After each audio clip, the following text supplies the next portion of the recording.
Joshua Nkomo, le père oublié de la libération du Zimbabwe. Si nous ne nous battons pas pour notre liberté, personne ne le fera à notre place. Ces mots résonnent encore aujourd'hui dans l'histoire du Zimbabwe. Joshua Nkomo, surnommé Father Zimbabwe, fut un combattant infatigable contre l'oppression coloniale et un pionnier de l'indépendance. Mais son destin ne fut pas celui d'un simple héros acclamé.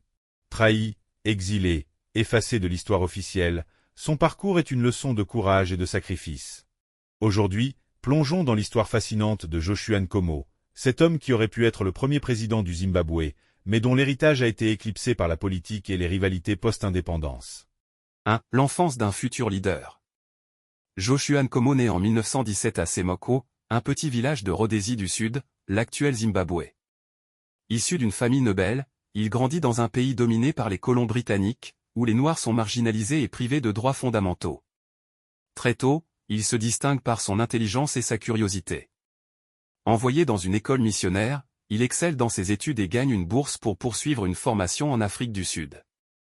Là-bas, il découvre l'idéologie du panafricanisme et assiste aux premières luttes contre l'apartheid. C'est un choc, il comprend que son peuple vit sous la même oppression et que seule une révolte organisée pourra briser ses chaînes. 2. L'engagement politique et la révolte. De retour en Rhodésie, Nkomo ne reste pas silencieux. Il rejoint les luttes syndicales et devient une figure incontournable du nationalisme noir. En 1957, il fonde le National Democratic Party, NDP, puis en 1961 le Zimbabwe African People's Union, ZAPU, un parti qui prône l'indépendance totale. Mais les autorités coloniales voient en lui un danger. Elles interdisent le ZAPU et traquent ses militants. La répression est brutale. Face à l'impasse politique, Nkomo se radicalise, il comprend que la libération ne viendra pas par la diplomatie, mais par la force. 3. La guerre de libération, 1964 à 1979. Arrêté en 1964, Nkomo passe plus de 10 ans en prison. Pendant ce temps, deux forces se préparent à la guerre.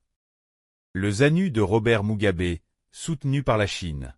Le ZAPU de Nkomo, appuyé par l'URSS et entraîné par Cuba. À sa libération, il s'exile en Zambie et prend la tête de l'armée révolutionnaire ZIPRA. Les attaques contre le régime blanc de Ian Smith s'intensifient. Sous pression, la Grande-Bretagne impose les accords de Lancaster House en 1979. La Rhodésie devient le Zimbabwe. Abonnez-vous pour la suite de l'histoire de la vie du père fondateur de l'indépendance du Zimbabwe.